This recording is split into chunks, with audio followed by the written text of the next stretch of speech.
So many of our listeners have badgered us for your birth story. Yeah. And what? I haven't heard it in a huge amount of detail until now. Mm-hmm. Let's start at the very beginning. Yeah. Okay. Sure. We'll paint a picture for the viewers. Yeah. It's bleak midwinter. It is. It's the festive period. Mm-hmm. Most people are drunk. I am not. Most people are drunk. You are due on what date? I was due on the 18th. Right. My mum was flying in from Ireland on the 23rd to see the baby. Mm-hmm. She arrives. No baby has arrived yet. So she just spends a couple of days staring at me going, anything? Do you feel anything? Anything now? So that's Classic fun. mum. Classic. Classic. So yeah, we had this, you were induced on your due date, right? Yeah, because I just had gone nuts. The last few weeks of my pregnancy were just awful. Yeah. Like mental health wise. Yeah. Well, it's fucking hard. You're like, I've gotten so close. Please don't let anything ruin it now. But I was so desperate not to be induced because I thought induction means epidural, which means, tears and all sorts of stuff that I just thought I could get away with not happening if I gave birth naturally using hypnobirthing techniques. Breathing. Exactly. So I was kind of keen to not be induced, but then also there's the risk factor that obviously you were aware of, which is, a factor in your choice. And so I was like, okay, what am I happy with? I was like, I'm happy with a week late. Yeah. And then I want him out. So a week late is Christmas Day. So I was like, well, that doesn't fucking work, does it? So we decided to be induced on Boxing Day, basically. Oh, lovely. Yeah. What a lovely belated Christmas present. Indeed it was. Mm-hmm. So we shuffled into King's on Boxing Day to have my first pessary. And they said, okay, if nothing has happened by tomorrow morning, you need to come back at the same time to get your second pessary. And because Should we talk about the pessary? Because I feel like when you've gone through infertility, like when you've done IVF especially, you're used to those progesterone pessaries that you kind of put in like tampons. But the induction pessary is something slightly different. By my recollection, it goes much further. Like so much further. It is quite painful. Yeah, it goes into your cervix. Yeah, it's quite uncomfortable, man. It was like, comfortable. Hello. Yeah. Give me dildo cam anytime. Because they were like, oh yeah, and then we put a pessary in and then looked at me. And I was like, mate. Pessary. What I can't tell you about pessary. Pessary schmessery. Yeah, exactly. And then they put it in. I was like, hello. Because I had not expected that. Yeah. Mm-hmm. So that was fun. So they let me go home. They were like, if you want to spend the rest of the day at home, that's fine. So waddled back to the house, put my feet up, ate some scrambled eggs, watched a movie. Can't remember what I watched though. Was it a tearjerker? Oh, do you know what? I really don't know. God, it's completely wiped from my mind. And then so I wasn't expecting anything to happen, but then at around 6:00 I was like, oh God, I feel like my vagina is about to fall out. And I was like, I wonder if that's everything starting. And then I started to get these pains that would like get really intense and then go away. And I was like, oh, yes, it's happening. So I did what everyone good does and I just went to bed. Cool. Yeah. Cool. I was like, I need to get some sleep. I'm going to bed. So the pessary went in at about 10:30 in the morning, and 6:00 in the evening. I felt like things were happening. Okay, and then you went to bed at what time? I went to bed probably like 7, and then woke up at 11 p.m. like, fucking hell, that really hurts. Right. So that's when the contractions started in earnest. And so yeah, it's quite an exciting moment, isn't it? You're like, yes, you're like, it's painful, but you're like, oh, this is kind of fun. Yeah, so, if these are contractions, then I'll be fine. Oh yeah, this is easy. So I got on my... it's quite painful, but yeah, oh, that hurts, but I can get through this. I'm breathing. Yeah. I'm breathing. I had my TENS machine, so I was like TENS machining it up. Yeah. And I was on my birth ball. I was doing like a rolling kind of rolly abound technique, which was helping. Okay. And then it just got progressively more painful, basically. And I got in the bath at one point, which helped a little bit for a while, but not really. And I just remember thinking, like, fucking hell, no one told me it was going to be this painful. Oh, Jesus.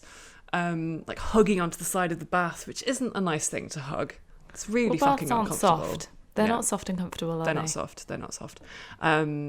At one point, I felt like I needed a poo, so I like hopped out and got on the toilet, and lots of stuff happened. And so I was like, well, great, I don't have to worry about that happening later. Sweet. We are empty. And I think I pretty much stayed on the toilet from there for a couple of hours. Sweet. Did your legs go to sleep? No, they definitely didn't. No part of me was going to sleep at that point. Mr. Gabby was like calling the hospital like every once in a while, telling them about my contractions, and they were like, stay at home, stay at home, stay at home, stay at home. It's a bit like now, really. Stay at home, stay at home, stay at home. How was your head at this point? I think I was just like a bit shocked at the pain. And I was kind of like, fucking hell, like, how long is this going to go on for? Like, I don't know how I can deal with this. But I was like just really concentrating on the time that they'd given us. I was like, okay, I can do another hour. I can do another hour. I can do it. And then things changed, like a very obvious physical change of me needing to push. Weird. And I was like, oh my God. Like I felt like my body was transforming into something else. I was like becoming like a push monster.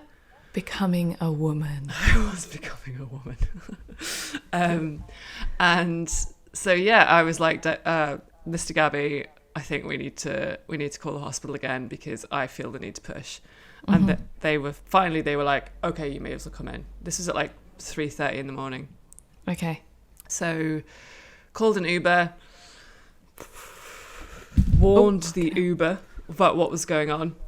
Mr. Gabby was like, look, she's in labour. She's very noisy, but she's okay. And he was like, fine. God, get her in. Getting dressed was quite hard. Oh my God. What did you wear? I wore leggings and a black jumper, a big black jumper. And yeah. And you had your hospital bag already? Had my hospital bag. By the door. Hopped into the car. In the fetal position, basically, in the back seat, just like screaming, like vaguely making note of where we were on the journey. I remember at one point we were in East Dulwich, and I was like, "Oh, there's that pub I know that pub." Won't be going there for a while. Yeah, little did I know, I really wouldn't be going there for a while. Yeah. And then finally got to hospital. Had to stop every couple of minutes on the way up to the labour ward because I was having contractions, and I was just like. Stopped at the gates, holding onto the things, then stopped in the lift, like. Oh my God. And then so I got to the waiting room, and the woman was like, "Okay, so you wait here, and we'll get someone to come out, and you can go into triage, decide where you are in the labour, and we can, know where to take you." And all of a sudden, I had a contraction, and started bellowing like a cow, and this midwife just came out of nowhere and was like, "What's going on here? This woman needs to be in a bed, in a labour, or in a bath, whatever she wants to do, like we need to get her there now." So that was good. They moved quite quickly then, and they wheeled me down to the forest birth suite, which had like some sort of forest scene on the wall and a bath and stuff like that. Did you have woodland creatures noises like the odd woodpecker? Oh, I should have. I had a chipmunk. I had the playlist that I'd spent hours making and literally barely couldn't hear it. I was just not even listening to it. What was on your playlist? What was on it? Do you know what? I can't even remember now. It's all kind of like soft kind of folky music rather than let's do this music. I mean, who knows what would have been the right answer, to be honest. I wasn't listening to anything anyway.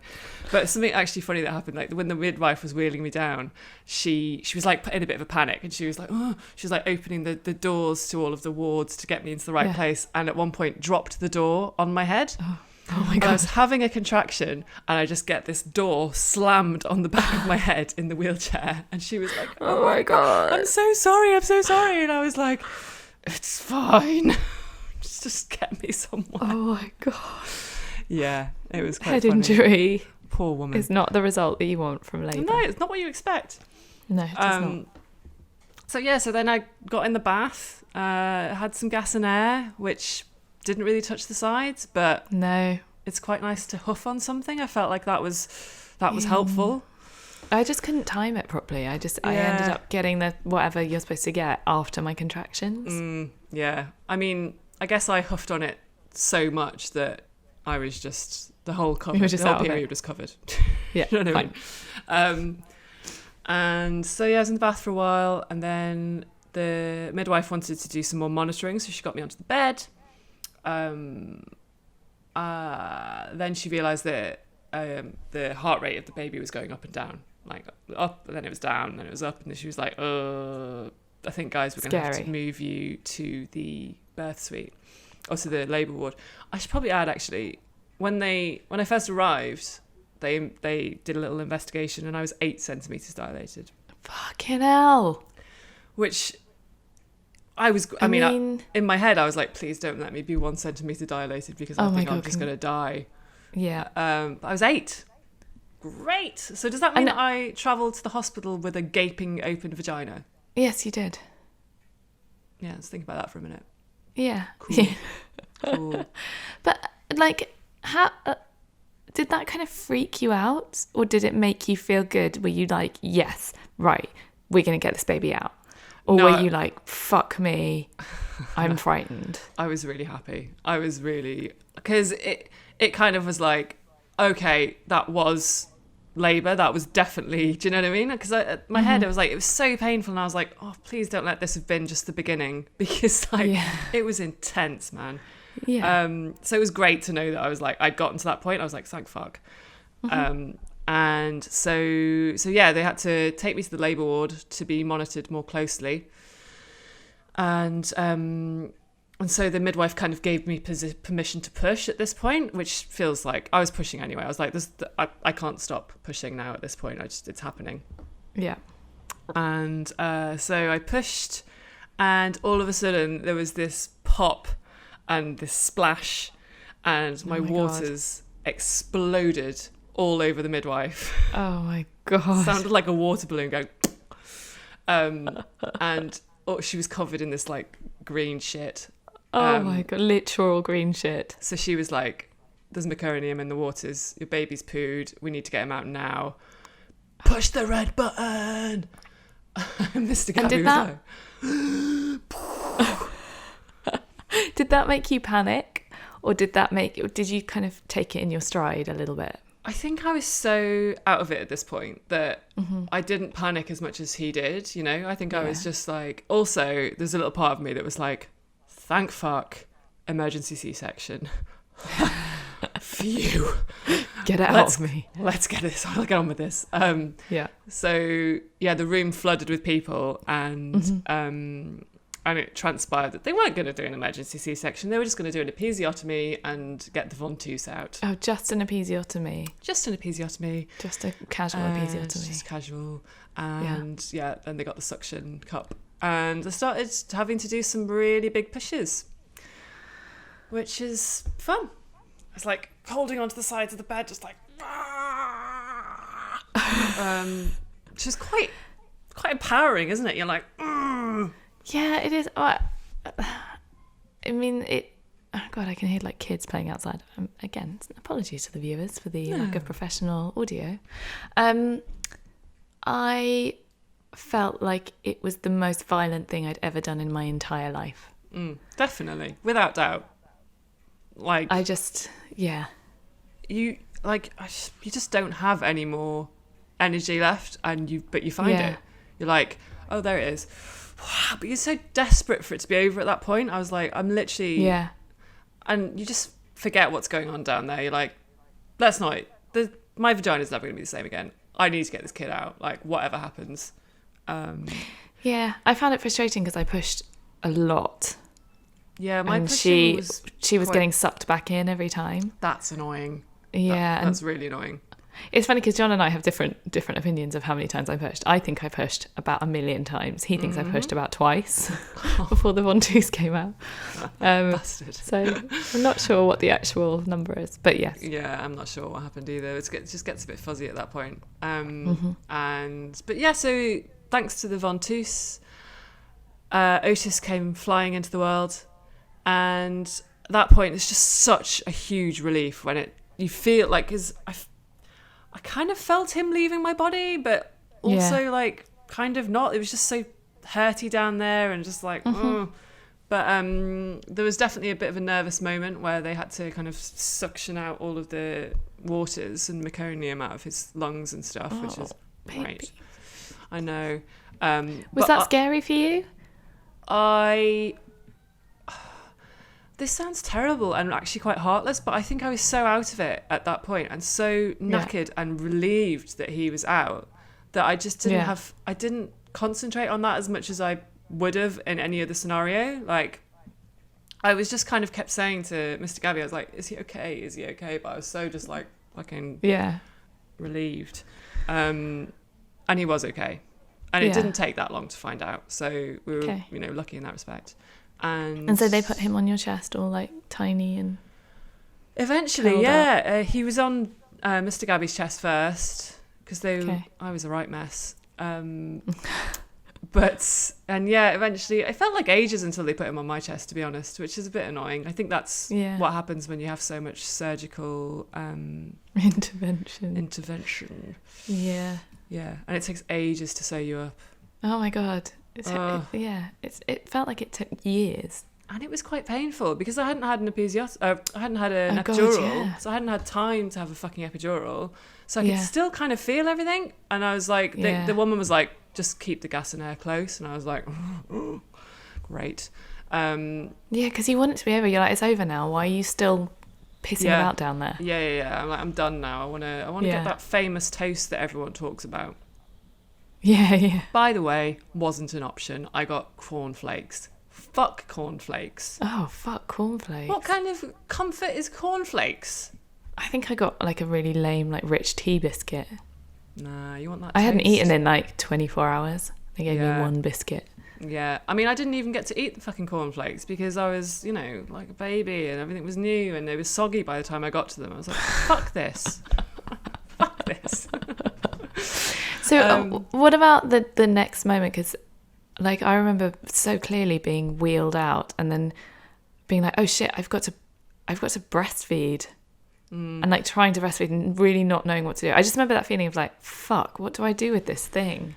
Yeah, totally. And like, is it working? Is he getting anything from that? But I stayed in the labour ward in that room for ages. I thought I'd be kicked out really quickly, but they just let me lie there. That's nice. But like, at one point this other midwife came in who was a bit nastier than the one I'd had all the way through, and she was kind of like, okay, now you need to get up and clean yourself, have a shower. And I was kind of like, what? Okay, like how? Like, oh, I don't know, my legs work. I'm like, oh. So yeah, I had to waddle into the fucking bathroom like spewing blood. Like, it was just pretty grim. But having had that shower, I felt a million times better. I just got shoved in a wheelchair and wheeled away. There was no shower.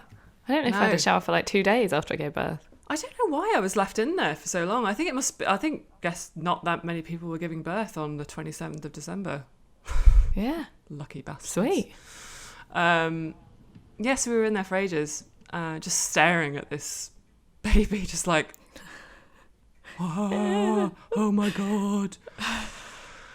Yeah. But it was really sad because they have like a traffic light system that they demark with bobble hats with colours. And so little Otis had a red bobble for the first 8 hours of his life. Then Why did he have a red bobble? because of the meconium, they needed to do extra tests and keep an eye on him, and it was all a bit like, no. Otis and his red bobble. I know, but I didn't really know that at the time. So I was just like, they've put him in a Christmas hat. Oh. Then they switched him up for Amber. I was like, that was meaningful. That's brilliant. Yeah. Oh, mate. Well, thank you for sharing your story with the world. Hey, no problem. I'm so glad I finally heard it. I know. And how long did it take you to recover from the birth? Like, how long did it take you to be able to sit down without squealing? I think it was a week, I reckon, before I was comfortable enough to not go, ow. A week? I think a week, maybe 2. To me, 8 weeks, pal. Really? 8 weeks. Shit.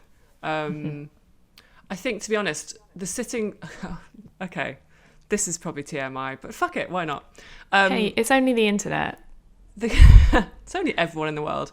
Yeah. The couple of weeks before I gave birth, I developed the worst hemorrhoids anyone has ever had. And that is how I will always describe them. I couldn't sit down. I was crying in pain. Like, when I first told Mr. Gabby, he kind of did a little snigger, like, hemorrhoids, lol.